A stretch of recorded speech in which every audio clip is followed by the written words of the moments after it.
नक्षत्रा 2025 में हम पहुंच चुके हैं दिव्य एस्ट्रो पॉइंट पर। यहाँ पर आप देख रहे हैं चारों तरफ जो है अलग अलग एस्ट्रोलॉजर हैं, कोई वास्तु के हैं, स्वामिष्ठी के हैं और कोई पैरों के हैं।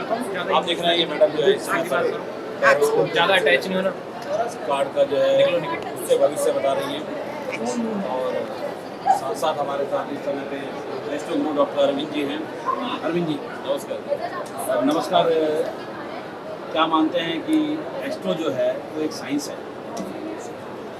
हाँ सर, ये एक्चुअली में साइंस भी बोलेंगे और ये हमारे यानी कि ऋषि मुनियों को दी हुई एक हमारे धरोहर समझूंगा मैं जिसको भी बोलता हूँ कि देखिए अब थोड़ा क्योंकि आजकल पता है क्या माहौल चेंज हो गया। मैं आपको एक नया पॉइंट बताता हूँ इसी बात से जो आपने क्वेश्चन किया बहुत अच्छा किया।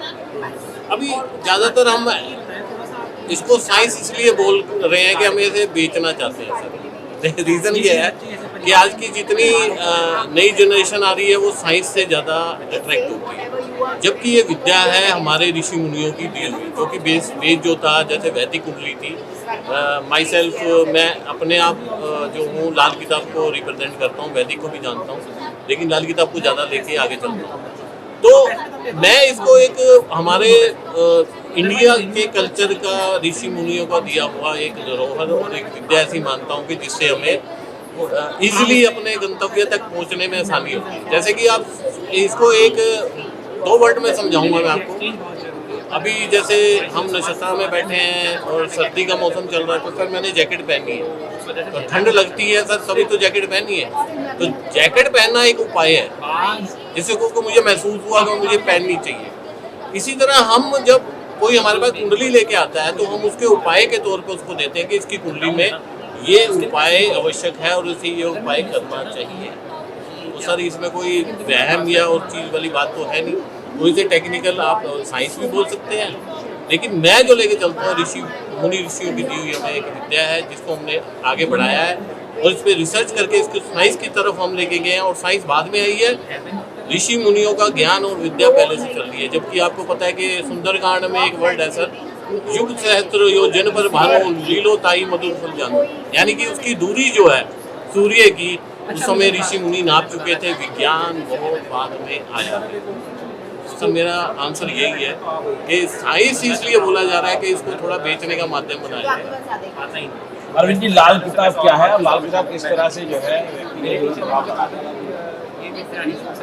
सर ये लाल किताब जो है पंडित रूपचंद जोशी जी के द्वारा लिखी गया ग्रंथ है एक किस्म का, जैसे कि रामायण महाभारत ये सब चीज़ें आपने सुनी होंगी।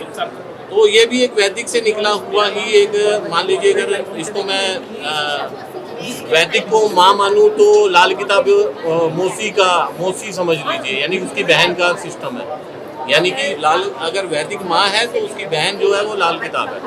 तो इसका वर्जन जो है पंडित जी ने 1939, 40, 41, 42 और लास्ट जो लिखाया था 1952, जिसको लेके हम चलते हैं। 52 में सब कुछ है, एवरीथिंग इन 1952। तो लाल किताब का उद्देश्य और सिस्टम ये है कि लाल किताब जो है उसका रंग लोग पूछते हैं लाल क्यों है, पहले तो लाल किताब बोला क्यों जाता है सर, ये क्वेश्चन है ना आपका। अब देखिए कवर उस समय की परिभाषा में जब लाल किताब लिखी गई थी तो तब वो लोग बही खाते लिखते थे। बही खाते जो थे ना वो बाहर का कवर रेड होता था। बही खाते अगर पुराने देखेंगे ना तो उसका परिवेश वहाँ से भी आया, लेकिन टेक्निकली उसे ज़्यादा इसलिए जोड़ा गया लाल किताब से क्योंकि लाल किताब में जो है मंगल को, लाल जो है वो मंगल को रिप्रेजेंट करता है। हमारी पूरी बॉडी में जो ब्लड चलता है वो रेड ही होता है, ठीक है ना। और इंसान पूरी जिंदगी भागता किसके लिए? खुशी के लिए, मांगलिक कार्य के लिए। यानी मैंने पैसा कमाया, मैंने अपने बच्चे की शादी की, बर्थडे मनाया, लोगों को बुलाया, खुशी करी, यही तो जीवन का उद्देश्य है कि जब तक 4 मित्र मिले ना, 4 रिश्तेदार इकट्ठे ना हो तो हम उस पैसे का क्या करेंगे। हम इसीलिए जीवन में भाग रहे हैं कि खुशियाँ हमें चाहिए, तो उस खुशी को भी मांगलिक कार्य या मंगल ही बोला जाता है।